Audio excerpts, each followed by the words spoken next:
அப்படின்னா பிஜேபி காசு கொடுக்குது, பிஜேபி ஆளு ஆர்எஸ்எஸ் கைக்கூலி. இது ஒரு வார்த்தை இருக்குது தொடர்ச்சியா. ஆர்எஸ்எஸ் பிஜேபி எதிர்த்தால் கிறிஸ்தவ இஸ்லாமிய கூலி. ரொம்ப நாளா என்ன அளவுக்கு கூலி வாங்கினவே இந்த நாட்டில் யாரும் இருக்க முடியாது. அதெல்லாம் ஆள் கூலி அவர் கூலிங்கிற மாதிரி. இது இஸ்லாமிய கைக்கூலி, கிறிஸ்தவ கைக்கூலி. இந்த இதுல இப்ப அதிமுகவை எடுத்தீங்கன்னா அது திமுக பி டீம். இப்போதைக்கு நீங்க இப்ப தம்பி விஜயை நம்ம எதிர்க்கிறதுங்கிறது வேற. எதிர்க்கிறதுங்கிறது பிஜேபி, திமுக, இது காங்கிரஸ் எல்லாம் நாங்க எதிர்த்தோம். தம்பி எதிர்க்கல, கேள்விகளை எழுப்புறோம். அதுக்கே அதை விமர்சனம்னு சொல்றாங்க. இப்ப அவரை எதிர்த்தா இப்ப திமுக பி டீம், திமுக காசு கொடுக்குதுங்கிறாங்க. அது சொல்றவங்க கிட்ட நாம வைக்கிற கோரிக்கை, யாராவது அதை வாங்கி கொடுங்கிறத நம்ம சொல்றது என்ன. அதுல ஐயா கேட்டதுக்கு சொல்ல, பெரியார் என்பவரை நீங்கள் எப்படி புரிந்து கொண்டிருக்கிறீர்கள் என்பதை பொறுத்துதான் என்னுடைய எதிர்ப்பு. யாருக்கு லாபம் எதுன்னு நாங்கள் இவருக்காக அதிமுகவுக்கு சார்பாக, திமுகவுக்கு சார்பாக, பிஜேபிக்கு சார்பாக, இவருக்கு சார்பாக, எவருக்கும் சார்பாக வரல. நாங்கள் என் மக்களுக்கு சார்பாக, இந்த மண்ணுக்கு சார்பாக, எங்கள் மொழி, எங்கள் இனத்துக்கு சார்பாக வந்தவர்கள். அதனால இந்த சார்பு அரசியல், இந்த பதவி, பணம், இந்த அரசியல் எங்களுக்கு உடன்பாடு இல்லை. எங்கள் ரத்தத்திலேயே அது இல்லை. எங்களுடைய தலைவன் அமெரிக்க வல்லாதிக்கம் நீங்கள் பிரபாகரன், நீங்கள் எங்களுக்கு அனுசரணையாக இருங்கள், நாடடைந்து தருகிறோம், அதிபராக இருந்த ஆளுங்கள், 36 லட்சம் கோடியை உங்களுக்கு கொடுக்கிறோம், நீங்கள் அதை வைத்துக்கொண்டு நாட்டை நிர்வாகம் செய்யுங்கள் என்று சொன்ன போது நான் அதற்கு என்ன செய்ய வேண்டும் என்றால், திரிபுவனமலை அந்த தளத்தை நீங்கள் எனக்கு 25 ஏக்கரை 30 ஆண்டுகளுக்கு லீஸுக்கு கொடுங்கள், அதை ஒப்பந்தமா கொடுங்கள்.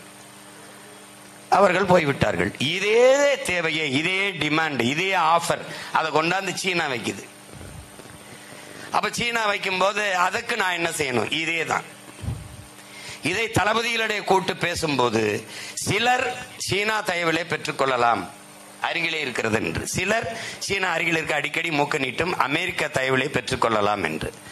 இதில் எந்த முடிவை எடுத்தாலும் இந்தியாவிற்கு எதிராக போய்விடும், அதை நாம் செய்யக்கூடாது என்று சொன்னது நமது தலைவர். இந்த தேவையை நிராகரித்ததை ராஜபக்சே நிராகரிக்காமல் ஏற்றுக்கொண்டார். இந்த நாடுகள் அவர் பக்கம் நின்று நம்மை வீழ்த்தியது. இதுல எந்த முடிவை எடுத்திருந்தாலும் இது அது மாதிரி. இப்ப நான் நினைத்திருந்தால் எப்பவோ இந்த நாட்டில் எவரோட கூட்டணி வைத்து 10 எம்எல்ஏ, 5 எம்பி, இவ்வளவு சொத்து, கோடி இதெல்லாம் வாங்கியிருக்கலாம். அதனால நீங்க பெரியார் என்பவரை எப்படி புரிஞ்சுக்கிறீங்கிறத, பெரியாரை எதிர்த்தாலே அது பிஜேபிக்கு ஆதரவா போயிடும். அது ஏன் தமிழருக்கு ஆதரவா வரும் நீங்க நினைக்கல? பெரியாரின் கோட்பாடு, பெரியார் எந்த இடத்துல எடுத்த உடனேயே தமிழ் மொழி குறித்து தமிழ் தேசிய மக்கள் என்ன புரிதலில் இருக்கிறீர்கள்? நமது முன்னவர்கள், நம்முடைய தாத்தா தேவநேய பாவாணர் ஆய்வை கூட விடுங்கள். அவர் நம்மவர், நம் தாத்தா. நம்மவர்கள் சொல்லுகிறது 50,000 ஆண்டுகளுக்கு மூத்தது உலகின் முதன் மொழி. இதெல்லாம் நம்மவர்கள் சொல்வதில் உங்களுக்கு ஏற்பு இருக்கலாம், எதிர்ப்பு இருக்கலாம். ஆனால் அமெரிக்காவின் மொழியியல் ஆய்வறிஞர் இன்னும் இருக்கிறார், அலெக்ஸ் கொலியர். முதலாக மனிதன் பேசிய மொழி தமிழ் என்று பேசுவதை நீங்கள் ஏற்கிறீர்களா, எதிர்க்கிறீர்களா? ஜப்பானிய மொழியியல் ஆய்வறிஞர் சுசுமுகோனோ 2000 ஆண்டுகளுக்கு முன்பு தமிழர்கள் எங்கள் நாட்டிற்கு வேளாண்மை எப்படி செய்வது என்று கற்றுக் கொடுக்க வந்தார்கள். அவர்களினுடைய மொழியில் இருந்த உயிர் சொற்கள், கலை சொற்கள், வேர்ச்சொற்களை எடுத்து எங்கள் மொழியை செழுமைப்படுத்திக் கொண்டோம் என்று சொல்வதை நீங்கள் ஏற்கிறீர்களா, எதிர்க்கிறீர்களா?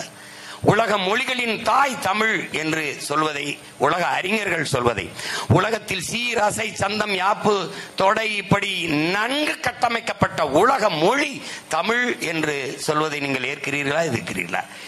உலகத்திலேயே தங்கள் தாய்மொழியிலே ஆகச் சிறந்த இலக்கியங்களை படிக்கக்கூடிய வாய்ப்பை கிரேக்கர்கள், சீனர்களை தாண்டி இந்தியாவில் தமிழர்கள் பெற்றிருக்கிறார்கள் என்று கேரளத்தின் கவிஞர் ஆற்றூர் ரவிவர்மா அவர்கள் சொல்வதை நீங்கள் ஏற்கிறீர்களா, எதிர்க்கிறீர்களா?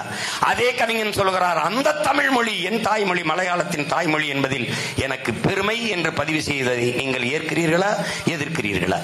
இப்படி ஆகச்சிறந்த இலக்கிய வளமை, வரலாற்று பெருமை எல்லாம் கொண்ட என் உயிர் தாய்மொழியை சனியன் அதை விட்டு ஒழியுங்கள் என்று பெரியார் சொன்னதை ஏற்கிறீர்களா எதிர்க்கிறீர்களா?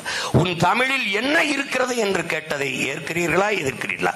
தமிழ் படித்தால் என்ன கிடைக்கும், பிச்சை எடுக்க கூட லாய்க்கப்படாது என்று பேசியதை ஏற்கிறீர்களா எதிர்க்கிறீர்களா?